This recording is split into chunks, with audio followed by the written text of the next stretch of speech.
that was pretty good, wasn't it? It's good. Hello, everybody. Yeah. Good evening, everybody, and welcome back to the Celtic Way for a Celtic 6, Aberdeen 0 reaction. Brendan Rodgers' side demolished the Dons as Daizen Maeda nets a treble. It wasn't just Daizen Maeda that scored today. It was who else scored? You're looking down the list here. You get Cameron Carter-Vickers that opened the scoring. Kuhn then scored to make it 2-0. Daizen Maeda then had a double. Nicholas Kuhn scored from outside the box, and then Maeda got his hat-trick at the very end of the game. My name is Ryan McGinley. Tonight I'm delighted as always to be joined by Tony. Tony, we've just had the press conference. We've spoke to some of the players in the mix zone. You'll have the press conference videos available now on the website. Lots of people are already watching that one to see what Brendan Rodgers has said. I'll have the mix zone videos out either later on tonight or early tomorrow. Tony, how was that for you? What a performance! I think a lot of headlines were getting written about 5-star Celts, and then they have to go and score a 6, and you're having to think what goes with that. What goes with that number? Tony, what did you make of that? They were scintillating, weren't they? Rip-roaring, free-scoring, never boring. Said it already. Glasgow Celtic, Ryan, I think that's the epitome and the definition of it. Celtic were brilliant today. They were absolutely brilliant. They were at it. But I did say that the manager had mentioned a couple of times that they should have won the Aberdeen game, the 2 each game. I just knew they would be bang at it because it upped them. Yeah, I've always said before, you need to read between the lines when Brendan's talking and really tune in those subtle nuances. You know, when he was talking about, he was asked about, did you watch Aberdeen against Rangers? No. He watched them against Celtic, and it irked him enough that it doesn't need to be told how good or bad they were or how indifferent they were. He just knew that he had his players well drilled, that they were going to do a number on them today. I said 3-1, you said 4-2. I think the margin of victory didn't flatter Celtic. They were superb all over the park, and yeah, I mean, bossed it. They seemed to score every chance that they had as well. It was a reverse of the Borussia Dortmund game that Celtic had recently. Celtic seemed to score everything that came their way, and whatever didn't come their way, and the goalkeeper saved that one chance from Nicholas Kuhn. It found its way to Daizen Maeda, which was his second goal of the afternoon, was it? Yeah, it was his second goal. It's difficult to remember them all. He scored 3. I've got so many to think about in my head. Looking forward to doing a bit of a deep dive tomorrow on that performance because I thought they were absolutely tremendous. Yeah. They really did strut their stuff. But to a man, I don't think there's a player below 8. The only player that can maybe say is below 8 is Kasper Schmeichel because he had nothing to do. Probably give him a 7 because he could have had a deck chair in that game. No disrespect to Aberdeen, they've had a great start to the season, but they looked like a tired team out there, and Celtic were hungry, and they were hungry to cause damage today, and that's exactly what they did. That's what you do to a tired team. I think Jimmy Tillene probably he went with the same team, didn't he? That in hindsight's a great thing. Maybe not the greatest idea because it took a lot out of them, but Kuhn and Maeda absolutely terrorised their fullbacks. Devlin at one point looked to me as if he wanted off the park. Just kept looking up and Daizen was running at him, and so that front three were potent. But I said that the game would be won with 6, Ryan, in the midfield forward, and going forward, and it was. Cameron Carter-Vickers doesn't even have to do anything to score the opening goal. He just has to put his head on the ball because the ball's absolutely on the money. Spoke about that before, didn't we? Talked about Engels and the good things that he does. He's big, he's imposing, and his delivery is tremendous. And that was an example of it. First goal. Once the first goal went in, I didn't think Aberdeen were coming back anyway. Didn't think Celtic would score 6, but they were playing well enough. And then after that, it was just a procession, wasn't it? You mentioned them as well. Hatate, you said Rio Hatate was outstanding. That's the kind of form that will earn Rio Hatate a similar move. That's that Matt O'Reilly got. That's the level. That's the level. It's anybody that wants to watch a perfect midfielder's performance today, watch what Rio Hatate did in that game. Lasted the 90 minutes. It was actually in the mix zone after the game, and the players were warming down after their game. Just as I was about to speak to the players, Hatate was still on the treadmill. He was still on a bike, one of those machine bikes that you get on. Multitasking, he's on his phone, but he's just an absolute machine on and off the park. And there's people that say he's not bothered, he's not interested. This guy was dripping in sweat at the end of that game today. He put his body on the line for Celtic. It wasn't just his passing that was good as well. It was his tackling, his interceptions. He was on point. He was up for that battle today with Nielsen, McGregor, and especially Graeme Shinnie. Graeme Shinnie's had a couple of shocking performances against Hatate. I don't think it was anything he did that was wrong. It's just Hatate was lighting him up at every opportunity. And Shinnie, the first 2, he got 2 free ones. on him, and the Tatty just shrugged his shoulders as if, "You're not a footballer. I'm going to show you what a footballer is." And he just gave him a masterclass how to boss a midfield. Shinnie was just chasing shadows. And I like Shinnie's endeavour and stuff like that, but he just got shown today how to be a midfielder, and Aberdeen came with a conceit of themselves. But as I said before, that wasn't Real Madrid Celtic were playing. There'd been a lot of history rewritten about that 2 each game because Celtic could have battered them 6-2. If truth be told, they just didn't score. But the pleasing thing for me is that performance is still in Celtic, and also the manager said himself in his press conference where he sat in these chairs and spoke to the media that Celtic can get better. And he get booked for actually going crazy at 3-0. And that's the standard, ball, Tony. right? And these are the standards that we were worried maybe weren't there the second time around from Brendan Rodgers. When you look back to October, November time, we were wondering if this was the same Brendan Rodgers, the one that had the fire going to Ibrox, the fire at Celtic Park. Something switched in him. It's a number of switches, I would say. Games, that Hearts game, that Hearts defeat. Didn't think we'd be talking about a Hearts defeat after a 6-0 Aberdeen win, but something's changed. The fire is back in his belly, and you seen that kicking the ball. It was a hilarious moment. The whole press box in the stadium was laughing when that moment happened. But it shows the passion. He treated it well. He did. He treated it very, very well, and it was a really good press conference by him too. If you've not watched it yet, that's available on the Celtic Way YouTube. Got plenty of comments coming in. I'll try and read out some of them when we get on to the next point. I think a guy that we need to talk about as well. He's had a dip in form recently, but I thought he was absolutely immense again tonight. Was Arne Engels. Yeah. We talked before the game about this needing to be a showcase of his abilities. 2 assists, a dogged performance in the middle of the park. He likes to drift out wide as well. I've noticed that today more than most against Aberdeen.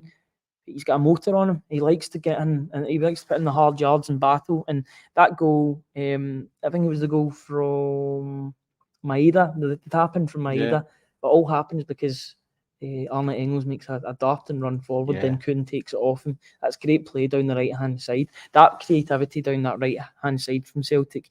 Johnson was brilliant today. Kuhn was brilliant today. And Arne Engels, when he drifts out wide to the right-hand side, he was good too. So you've got so much creativity down that side, and they're causing teams so much problems. They'll cause Leipzig problems with performances like that. You want to see the real Kuhn and the real Engels, but a really good performance from the Belgian today. Without a doubt, there wasn't a failure in the team, as you've said, Ryan. They were superb from start to finish, and we'd said it was a big game for Engels, and he duly delivered, and I'm delighted about that. Delighted for him. We know he's got that quality in his locker, so he was part of that 6 where the game was won. You know how good your team's been when you're hardly talking about the defence. This was a first v second clash, Ryan, in the semi-final. People saying it was would have made an ideal final. Celtic made light work of that because the manager got it into their heads that they should have made light work of it at Celtic Park when they put themselves 2-0 ahead. And that's what I said to you. I turned to you at one point and said, see the balls that were coming across the goal for tap-ins for Maeda and chances being created. Those were the balls that weren't falling for Celtic in that 2 each game. All it would have took was a quality ball like that and a quality moment. Where Aberdeen were throwing themselves in front of everything, and they were riding their luck at Celtic Park. They rode their luck at Celtic. No riding your luck at Hampden against a rampant Celtic. Big pitch as well. It's a big pitch at Hampden. It looks like a big pitch. The distance between the pitch and the supporters. By the way, the supporters were absolutely immense. Both sides really did turn out for their clubs. There was one set of supporters that were singing more than the others at full time, but that's to be expected. Really good attendance at the game this evening. 5:30 kickoff. It's on the TV, but you've still got people coming down from wherever to watch the game. For the Celtic fans in particular were immense. The half-time. One of my favourite things in football is always when a team is applauded and shouted off the park, but positively. You can see we've seen the negative reaction when a team's booed off the park, but when you get that euphoric roar as if we're loving what we're seeing here, that must make a player feel like $1 million, $1 billion coming off that park. You're like, we're making them happy. But I've got no doubt that Brendan Rodgers would have been asking for more from his players at half time and said, look, you guys can get whatever scoreline you want out there in the second half. Go and do it. He didn't call it a statement after the game, but they did put out a statement on the pitch. That was a real sort of it was a battering, to be honest, between the two sides. First half 3-goal burst, Ryan. Fourth goal, 49 minutes. Not coming back from that. And then we looked at each other and we just said the same thing, didn't we? This could be anything it wants to be. And it turns out it was 6, but I think Celtic were quite happy with that. But some of the play in the second half, that 6th goal Kuhn is the most aesthetically pleasing goal in the eye because he takes it really well. It's a cracked strike. You knew he was scoring at the moment he hit that. That's a Kuhn shot. The 6th goal, we both said was poetry in motion in terms of the football that was played. 6 goal's my favourite. You know, it's a great football goal. It's a brilliantly worked football goal. It's just the interplay from the players, and you can see the clear path in which the goal is going to come from. That's Johnson's speciality. See, when he gets his crossing can be good, but I think his real great play is when he cuts back and he gets to the byline. Sometimes in the box, sometimes just outside the box, but he cuts back. It's so difficult to defend against because the ball's coming back at the defence. Daizen Maeda's there, defend against and 9 goals already in all competitions for the season. Is Brendan Rodgers improving Daizen Maeda? Improving everybody, Ryan. Kuhn as well. Kuhn's got 16 goal contributions. Incredible. That's absolutely ridiculous 7 numbers. goals, 9 assists. Not even got the tinsel out from the loft. And he is, I said it in my instant analysis, this guy's going to win the Player of the Year, Ryan, if he keeps those stats up. He's going to win it at a landslide. Even if he stagnates and just does this, he will win Player of the Year because he'll still get those numbers. The thing is, Nicholas Kuhn can get better as well. At the age of 24, I think he's 25 on New Year's Day. He's still a young player. He's still got levels to go, and he's under the best manager that's going to get the best out of him. One of the earliest shouts for me for Player of the Season. But you just have to watch him today, as you said. The minute Engels shunted that ball into him, you knew where it was going. You know, and he's coming up with more assists today as well. I mean, he was involved in a lot of what was good about Celtic. Also wanted to address something that we'd addressed prior to the Dundee game and this game about the leaked team sheets. I asked the manager the question. You can watch the video and you can get his full answer. But yeah, it's causing a bit of a stir, right? Is it not?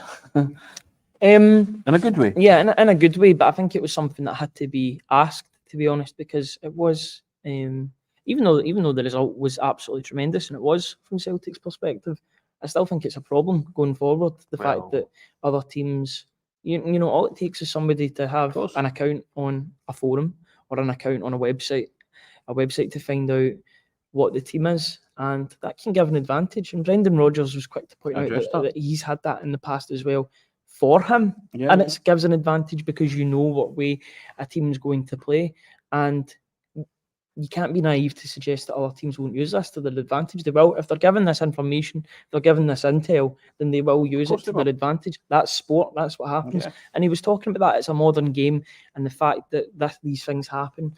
But he was very clear in what he was saying, that if it is somebody from within the camp, then they're not a Celtic supporter. And if it's someone out with, then they'll do their best to find out who it is and stop that from happening, because it is a serious problem and you don't want that affecting Celtic. Well, it didn't affect them today, but it could affect them in going into other games. Back-to-back games that I've been certainly made aware of it, Dundee and Aberdeen. And I asked the question, hopefully the manager said he was aware of it, but I asked him in the hope that even if he wasn't aware of it, he was being made aware of it, but he addressed it, and he addressed it in full, and you can watch the video and see what he says. But as Ryan said there, he said if it's somebody within Celtic's camp, then they're not a true Celtic supporter, and if it's out with the camp, then they'll do their level best to find out who it is. And so, as I say, we spoke about that before we go on. I think one of the commenters even asked the question, Tony, so I did, because I think it was a pertinent question, and I couched it by saying I didn't want to put a dampener on the day, but Brendan Rodgers was like, no, you haven't. So I think it was incumbent upon you to ask pertinent questions. certain times, and I think Celtic supporters were a bit miffed at the team being leaked in successive games. And did Neil Lennon? I remember it was under Neil you know, Lennon as so- well. Not saying it's the same leak. It can be two completely different sources, but it is a problem that needs to be solved. It needs to be solved soon. As much as it's nice to have an advanced preview of what the team is going to look like, it does a bit of your job for you in that sense. But you want Celtic to have the element of surprise, and thankfully for Celtic, it didn't matter what team they named today, or if the team was named earlier on. They got the job done and then some, and they were absolutely tremendous today. That was superb. Even though it was 6-0, I thought the defence had a good game as well. You know, it was an interesting start from Aberdeen, who pressed, and this is what they know how to do, and they are going to get a lot of wins this season by playing this sort of football. But it's very different pressing when you've had a whole week's rest than when you've had 2 or 3 days rest. I think you've seen that in some other players. They couldn't rotate. They don't have the same squad as Celtic. That's why Celtic will go on and win the league by a comfortable margin this season ahead of Aberdeen and Rangers, because they've got the strength and depth required to negotiate games against Dundee. Like you're bringing in Yang and Palma and Bernardo, but then you can take them out and put in Engels and Kuhn and Maeda, who are arguably Celtic's 2 best players this season. Alistair Johnson coming in, arguably Celtic's best player this season. One player that did play both games though, and started both games, and I want to talk about him, Austin Trusty. He has started. I need to check. I need to double check the number. I think it's the last 8 or 9 games he started and played 90 minutes. Now, Cameron Carter-Vickers was brought off after 60, 70 minutes today, and Liam Scales came on. It was harsh for him to be dropped out of the team, to be dropped from the team. It's rotation. I won't even use the word dropped. It's rotation. But does it point to the fact that maybe Austin Trusty is blossoming into that first choice centre back that we were hoping that he was going to be? For $6 million from Sheffield United, you would expect him to be starting games, but he's doing that now, and it doesn't look as if you can displace him at this moment in time. I think at the start it was a big call. We made 2 big calls, Trusty and Vai, and they didn't let him down. And you think Lovett's coming in saying Trusty and Vai are first team picks for him moving forward. Well, on that shown, Celtic were ruthless today in every department and every area, and nothing gave you the heebie-jeebies about Carter-Vickers and Austin Trusty at the back of the pack, did they? If anything, you felt that it was solidified there. That's no slight in Scales. Scales has been Celtic's best defender since the start of the season. It's very harsh on him to miss out on an occasion like that, but it just shows you the manager picks a team to win the game. He did say he wasn't going to pick up on sentiment, which he'd probably have picked up on that myself. And realised that I was off yesterday, so I read those. I read those because we obviously put the team lineup out a bit later on in the day yesterday. But when he said that he wasn't going to pick a team based on sentiment, I'm like, you're putting Austin Trusty in there. I heard the words in my head, and I said the words in my head, but it didn't register with me as much as his other things. And I always say to listen to him, because I should have picked up on that. But hey, same team on Tuesday, Tony. Would you say? You're looking at that 1 to 11. Would you play the same team against RB Leipzig that you did against, or would you put Taylor back in there? If they're all fit and well, you would go with the same team. It ain't broke. It didn't need fixed, but he put a lot into that today. A lot of energy was expended today. So yeah, I think that. But that's more or less the strongest team he put out today, isn't it? Yeah. Mark McQueen, thank you so much for the £4.99. I like the picture as well. Hopefully we can see that image in real in the coming years. Kieran Tierney back at Celtic. That would be some signing or re-signing. Nicholas Kuhn, best player in the league. I don't think the stats lie, Tony, to be honest with you. I think he's the most influential player in the league. I think the guy next to him that plays just behind him is every bit as good in terms of that influential. And I thought he was immense again today. I think he would have been annoyed that he didn't get on the score sheet. He didn't have any chances, mind you, but he would have been annoyed that he couldn't keep up his tremendous record as of late in scoring goals. But that right-hand side, that is such a great partnership between the two. I know we've spoken in the past of the likes of, now I'm not comparing them, but just in terms of duos from the past, you've got your Sutton and Larson, Hearts and Sutton, Hearts and Larson. No, I'm not comparing the two. I'm not comparing. But in terms of duos and what they bring to the team, has there been a better modern understanding than between Nicholas Kuhn and Alistair Johnston on that right-hand side. I think the two of them are absolutely purring at the moment. I mentioned before that I'm getting Jackie Mack, Simon Donnelly vibes from those two, which I would, I think, some more a fairer comparison, Brian. And the two of them have been great. Those two, for me, are the early stick-outs for Player of the Year. I think Kuhn will get it because he plays a more sexier position, doesn't he? But you have to look at those two. And there's a reason why Celtic have been successful just now, because that part of your team is functioning. It's functioning to a high level. That was a high-pressure game today. Celtic made that look really easy. It's been their 40, hasn't it? Speaking of records, 14 out of 14 for the manager at Hampden. It's incredible. But you know, that's the mindset that he gets his players playing, that when they turn up here, they are putting on a show. They put on a show today, Ryan. I mean, from start to finish. And a large part of that is what Johnston and Kuhn are bringing to the table. And, you know, you can tell it upped the manager that Aberdeen got appointed at Celtic Park. It upped them. And they spent from that moment forward preparing for this. And he said that they weren't at it against Dundee for a spell, weren't at it against Motherwell for a spell. This is why he's reaped the rewards on a day like that today. Yeah, just bring up this comment. I wasn't comparing Sutton and Kuhn and Alistair Johnston. I'm talking about the connection that the players have got together, and they're clearly purring, and it's great to see. Nicholas Kuhn in particular, and I'm sorry to compare the two, but you look at the wingers at the club currently at Celtic, you get a guy that's so down in his confidence in Lewis Palmer. He only needs to watch what Nicholas Kuhn is doing. He's taking on his man. He believes that he can beat his man. Yes, Jack McKenzie was having an absolutely torrid time against Nicholas Kuhn. He's going to do that to better fullbacks than Palmer's Jack McKenzie. The length of Hampden off it. Yeah, that is very, very true. But I think that Nicholas Kuhn is the standard that every other winger, and Daizen Maeda, we mustn't forget that he did score a hat-trick today. But the goal that sticks in my head, out with Daizen Maeda's third goal, because it was a great overall team goal, is Nicholas Kuhn. That's just like a goal built and made on confidence and skill and quality, and something that we did not see in the first 3-4 months of his Celtic career. He started to show it towards the end. He got that deflected goal against Aberdeen on his debut, but apart from that, you know, pre-season, look what he's doing now. He's an asset for Celtic both on and off the park, and long may he continue to terrorise teams on that right-hand side. And as you say, he's working under a manager who will improve. Manager's an improver, a progressor, and that's exactly what he does. He's worked his magic again with Kuhn. Kuhn's loving it, isn't he? Today you felt that if Kuhn turned up, Kyogo turned up, Maeda turned up, he would win the football match. Didn't realise he would win it so convincingly, but we've gone nearly 24 minutes.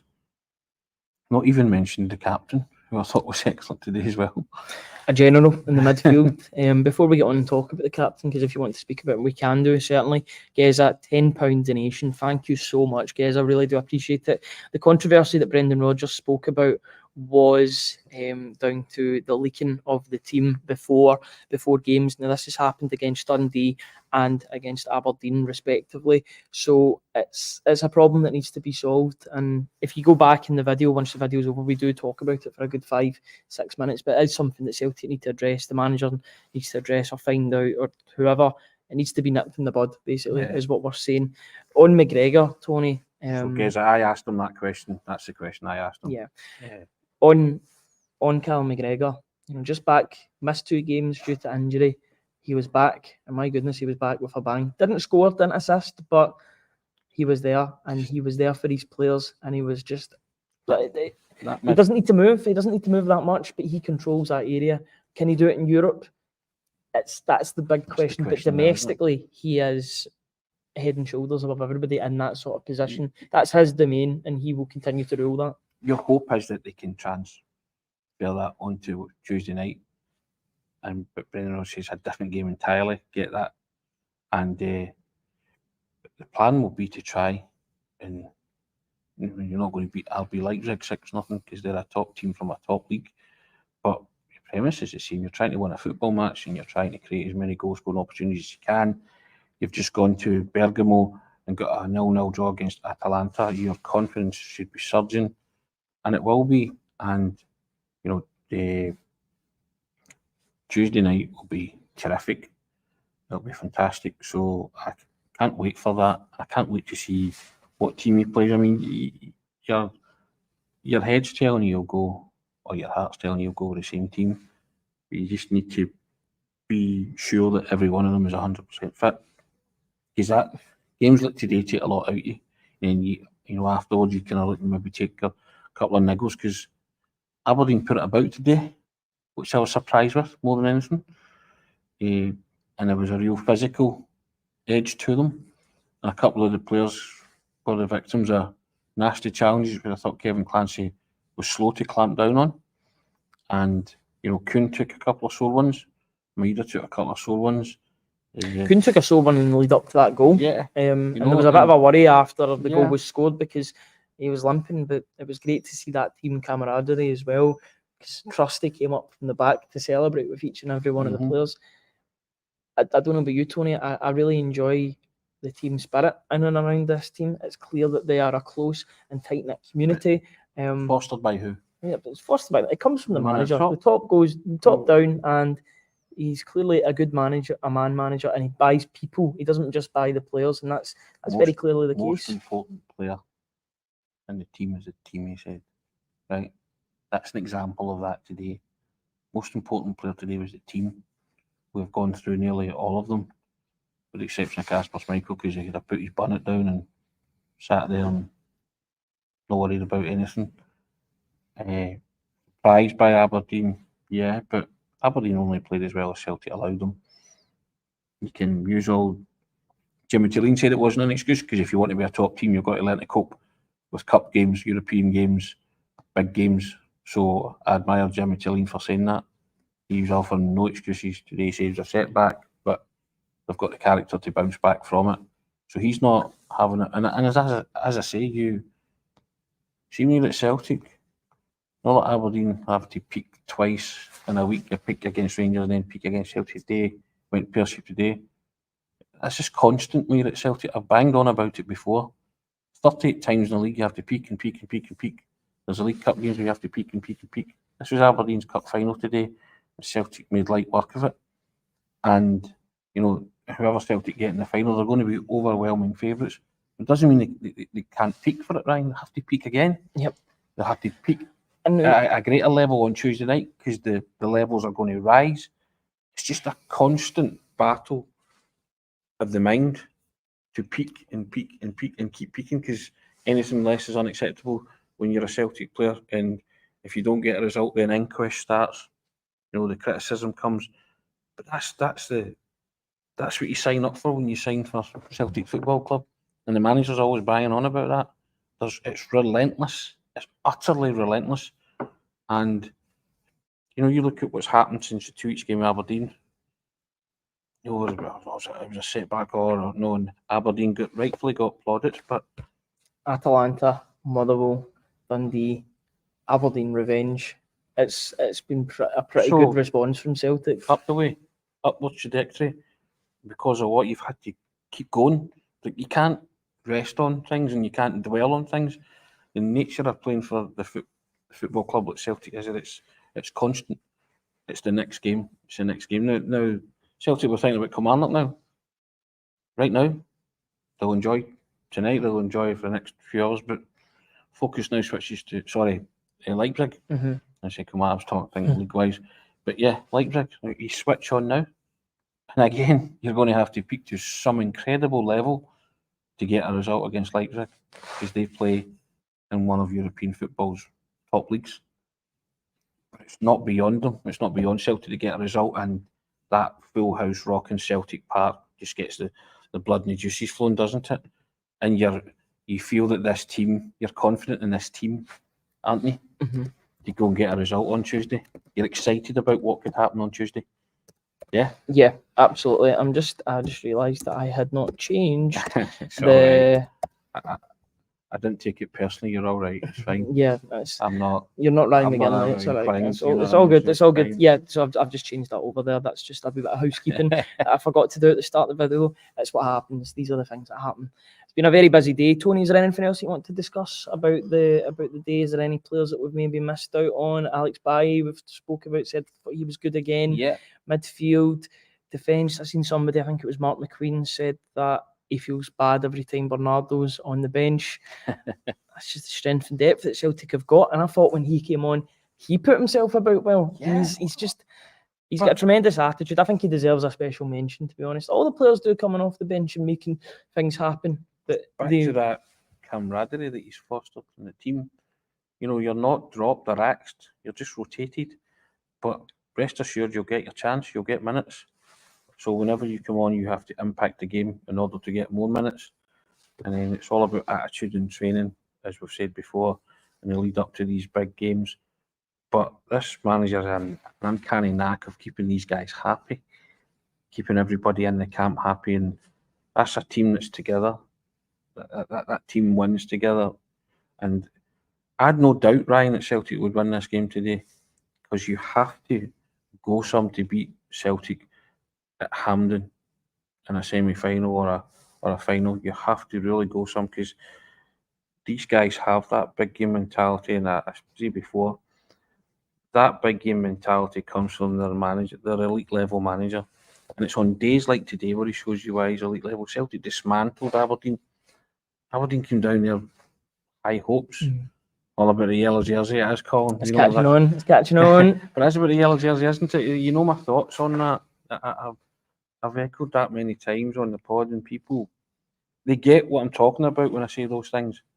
If you're in possession of the jersey, and as I say, you have no reason to not start that same team unless you're given a reason. Somebody feels a tweak, something's not right. But you've got every confidence in that team. You've got every confidence in the guys who, if they are rotated, the others that are coming in, because they want to be part of the first team. They want to be playing, so that he keeps them hungry, and that's the way you do it. But I was just delighted with Celtic's performance today.